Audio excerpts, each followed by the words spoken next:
തലയിൽ പേരേണ്ടി വന്ന ഒരച്ഛന്റെ കഥ. അതാണ് പറയപ്പെട്ട പന്തയകുളത്തിലെ പ്രശസ്തനായ പെരുന്തച്ഛന്റെ കഥ. അതെ, ഞങ്ങൾ അവതരിപ്പിക്കുന്നു പെരുന്തച്ഛൻ.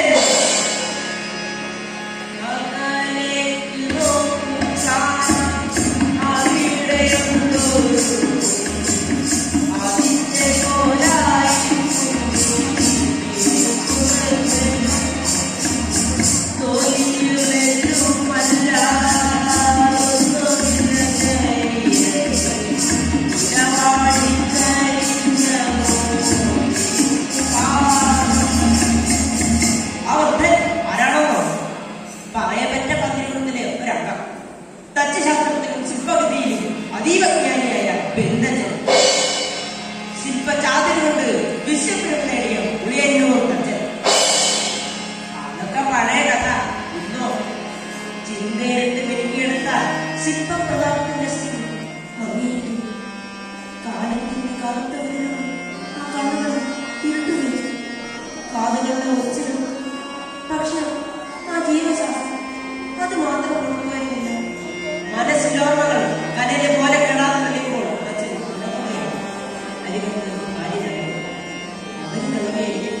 വെടിവെച്ചാൽ പോലും കഴിയും. ഞാനീ നോക്കിയിരിക്കെ തച്ചന്റെ മനസ്സ് കടിഞ്ഞാടില്ലാത്ത പോലെ പോലെ ഭൂതകാലത്തിലേക്ക് കുറിച്ചു. തച്ചനെ ഞാൻ കുടുംബജീവിതം അനുഭവിച്ച കാലം പ്രാർത്ഥനയുടെ കാര്യങ്ങളും തച്ചനിൽ നിന്നവൻ തച്ചുശാസ്ത്രത്തിന്റെ ബാലപാഠങ്ങൾ ഗ്രഹിച്ചു. അവന്റെ ഓരോ വളർച്ചയും തച്ചൻ അഭിമാനിച്ചു, അഹങ്കരിച്ചു. മുഴക്കോലില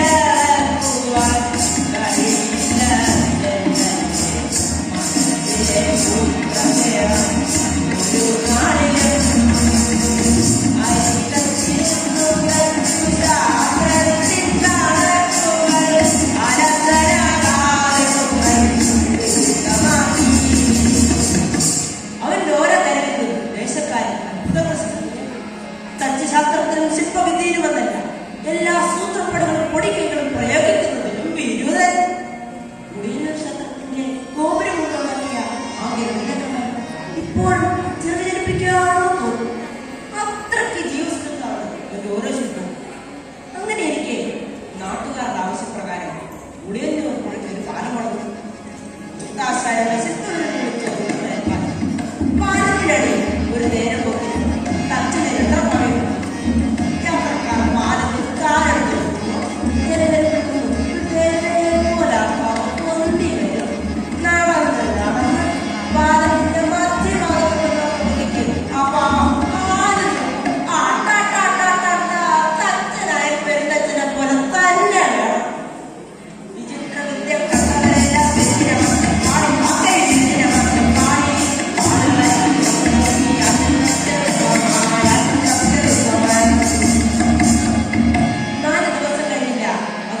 പഴയ പാവലെടുത്ത് മറ്റൊരു പാവം. തച്ചന്റെ പാവം പുതിയ പാവം ജിഗിടത്തിൽ തരണി. ആളുകളുടെ വിസ്മയത്തോടൊപ്പം ഞെട്ടലാണ് ഉണ്ടായത്. കാരണം പുതിയ പാവം നിർമ്മിച്ചിരിക്കുന്നത് മകനാണ്. എത്ര പെട്ടെന്ന് അതിന്റെ കാര്യങ്ങൾ മാറി പറയുന്നത്. തച്ചനൊരു നേരം പോക്കിനും ഒരു എത്ര പാവനാണ്. അതുപോലെ പെട്ടെന്നുണ്ടാക്കാൻ മകനുമില്ലേ അവകാശം. എന്നാൽ പാവയുടെ ചെകിട്ടത്തല്ല, അച്ഛന്റെ കാരണത്താണെന്ന് പ്രചരിപ്പിക്കാൻ നാട്ടുകാർക്ക് വലിയ ഉത്സാഹം. എന്തിനേറെ പറയാം, ആ പിതൃപുത്രവത് അടിച്ചത് പാലൻ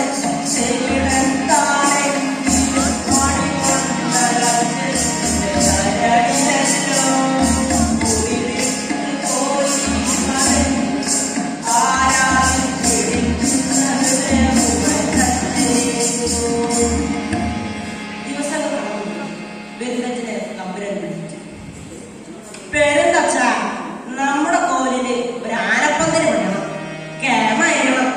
തന്നെ കൊണ്ട് മാത്രം പറ്റുമോ?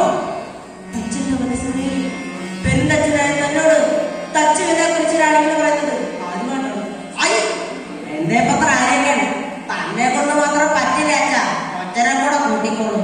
പറ്റിനിപ്പോ തച്ചനേക്കാൾ ക്യാമറ പേര് കാശത്തിന്റെ പത്രം. ഹൈ, നോമത് കേട്ടിരിക്കണു.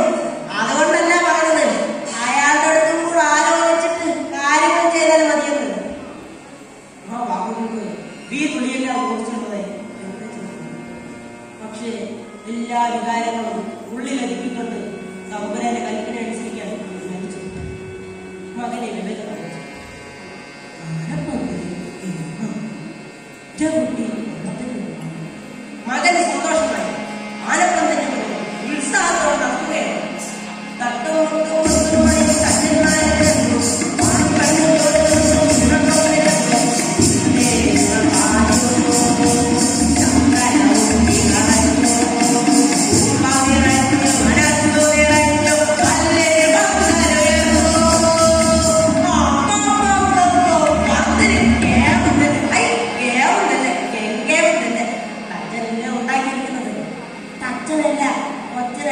തച്ചന്റെ കാലമൊക്കെ കഴിഞ്ഞ് ഇപ്പൊ അച്ഛന്റെ കാലമാണ്.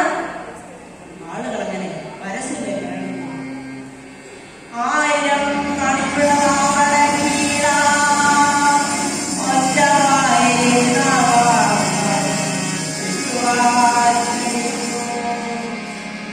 മനസ്സത്തില് മുഖപ്പിന് നോക്കുമ്പടി മോന്തായി ഇത് കഴിഞ്ഞാൽ കളിച്ചു ചന്ദനപ്പന്റെ മഹാലക്ഷ്മിയുടെ സുന്ദരമായ രൂപത്തിലാണ് അവന്റെ കൈ തോളിൽ വീതുകൊണ്ട്